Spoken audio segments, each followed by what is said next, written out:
And we are back on the Rodriguez Show here on Hits 101 Radio.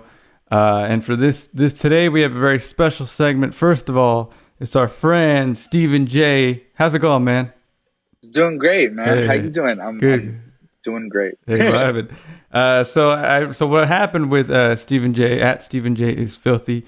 Right off the top, we'll plug the Sessions Live, sessionslive.com/prettypape/tickets. That's happening this weekend, right? It's a live stream. And we'll get more into detail on that in a second. But first, the reason I initially, reached out to Stephen, I reached out on Instagram because I was looking for somebody to explain what an NFT is. NFTs are rising in popularity, and I was trying to read about it, and I'd rather have somebody explain it to me. So you were able to respond, and so yeah, so we'll talk about that. So what is an NFT? What is it? Yeah, before we get into it, I just want to let everyone know I'm not an expert. I'm a dude who just loves to research, and I Yeah, consider myself a nerd. So yeah, this is why we're doing this. But yeah. and so an NFT is a non-fungible token. Hmm. So pretty much, what does that mean? So when something, so say since we're talking about crypto and money, let's say we Yeah. have a dollar. Hmm. So if you have a dollar and I have a dollar that's from the United States, one U.S. dollar, I give it to you, you give it to me. It is exactly the same value, Yeah.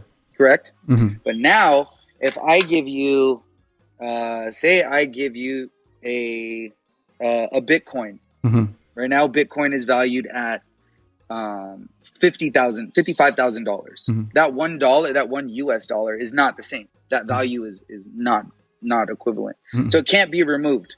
It's one of a kind. So Yeah. here's an easier example of being one of the kind.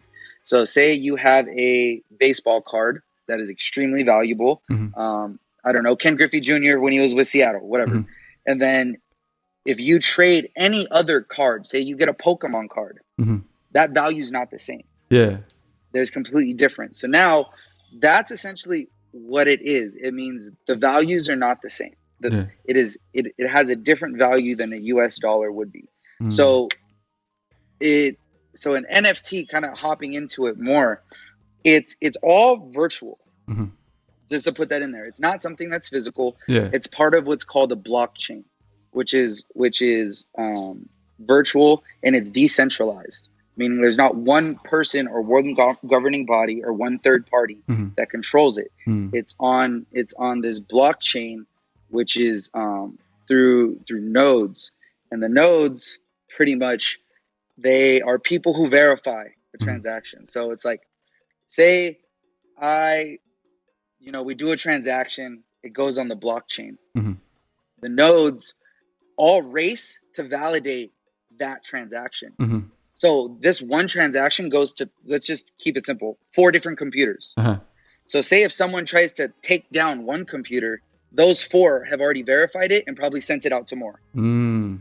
So that's why people are like, it doesn't make sense. It's part of this chain and it's Yeah. not real. What if someone wants to get rid of it? Where there's not one place that you can, it's decentralized. There's not a central storage unit. Mm. And that's kind of the beauty of it, always staying there. But when it comes to music and when it comes to musicians, why are artists getting into NFTs, right? Yeah. Why are people selling them? What's the point? What's the hype? Hmm.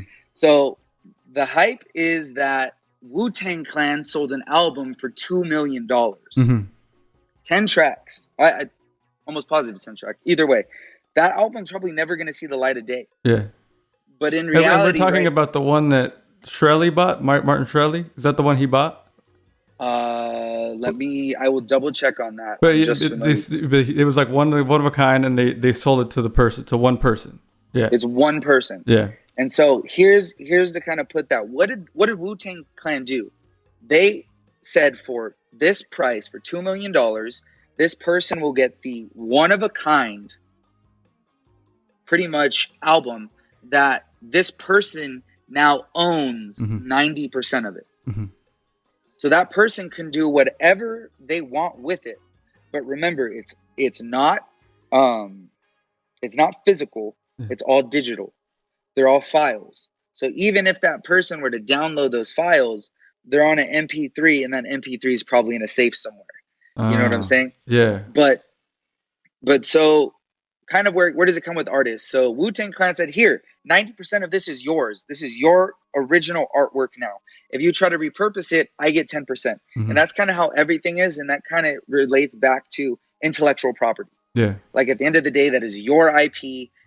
Whether it's music, whether it's art, whether it's anything digital like that, that's your intellectual property to rearrange it, to decide the colors, anything like that. Yeah. So far I'm understanding that if, like, let's say I have an album, right, and it's a digital album, the album exists and I own the album, it doesn't matter if somebody has the MP3 of the album on their computer or they're listening to it, I still own it. The fact that I own it can't be taken away from me.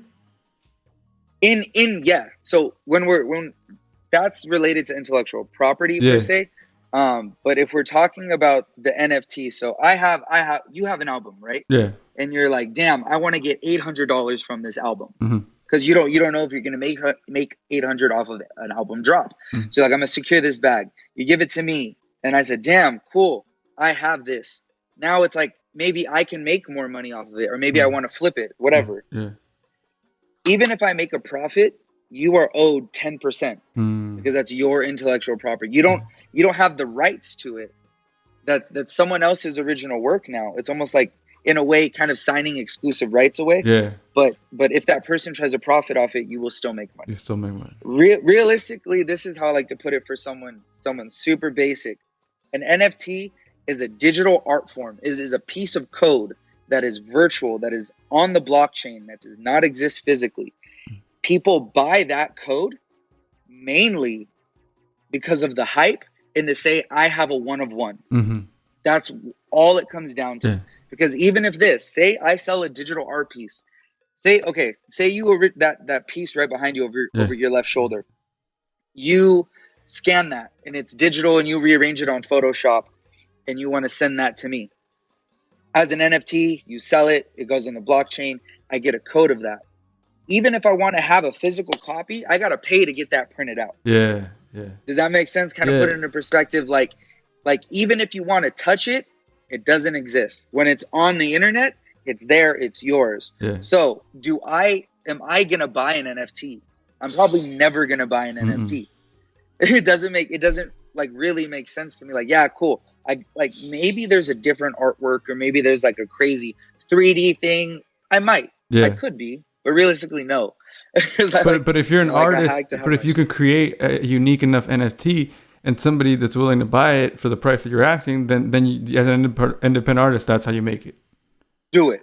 I see. So now it's really coming down to what is your value, and it's kind of fucked up. And I'll be transparent with everyone. I am trying to sell an NFT for Pretty Papes. Yeah. Do I know exactly what it is? I kind of know what I want. But where's the price range? Where are his fans going to want to pay that? Or how are we going to be able to value into, like, not value, but place validation on that price? Yeah. Because there's a lot of independent artists right now that if they're selling something for $500, I'm going to be like, nope. Nobody's going to buy it. like, nope, don't do that. Yeah. That's like, you can, but like, you're more realistically going to sell $100 CDs than like $500, an $800 NFT. Yeah, you know what I'm saying? Yeah. So I think that's a little more clear now. I think the analogy or the metaphor of the trading card, because at the end of the day, like a Pokemon card, it's just because of the hype, and that's kind of the idea. It's like you hold something in the internet that you can't really hold physically, but it's the hype that you're paying for, and to say I own that.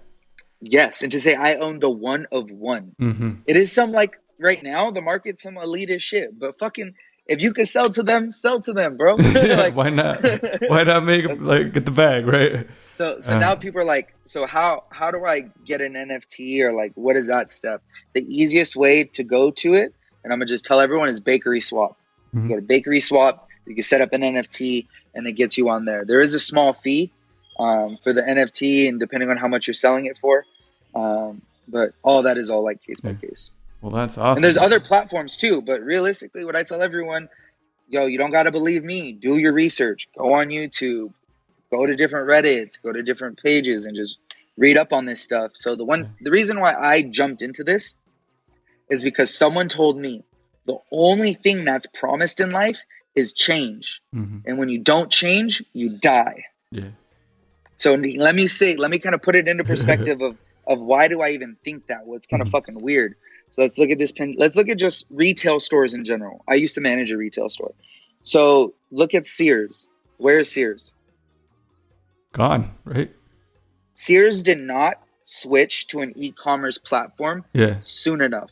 They weren't able to compete with really the monopoly of online shopping, but believe it or not, is Amazon and Walmart. Yeah. Wow. Target's like a close like fifth or sixth, but they didn't change. So now they more than half, I believe, cut all of their retail stores. I don't even know if they have any. Yeah, But Sears now. so it's like that's a perfect example of someone not changing with the times. So now NFTs, crypto go hand in hand. Yeah. If you can't keep up, then you're gonna be gone, essentially. And we're already late. Yeah. When you really think about it. So people, I'm always real. In the 1800s, when USA first started, when the US dollar was first created, all those people had a head start to accumulate money and hold it on so it accrued interest, and so that you could build that generational wealth. Yeah. So realistically, think about someone from when a country was founded with 1776. How much money that family has now? Yeah, because they've been here and all that stuff, just interest, everything they hold just goes up in value. So if we do this, and it's nothing against them. Good for them for doing that. Yeah. But now this is my time to do that. Yeah. Online. I can buy this crypto, use it as an active savings account. Watch it go to the moon. Yeah. But here's the thing. People also got to realize that these cryptos have purpose. Do your research on website. Find out what is the community behind the crypto. An example, Bitcoin, an amazing community. Ethereum, an amazing community. There's a few under ones that give like millions of dollars to charity by all the money raised. Yeah. And so it's like, you look at Dogecoin now. There's nothing supporting it besides a few big stakeholders and then a lot of little people. Yeah. So what happens when those big stakeholders move out? So is that what they call a pump and dump? There's different like spikes and trajectories when people buy a lot of it, make that price go super high. They sell a lot of it, make the price go low. It's a pattern. Yeah.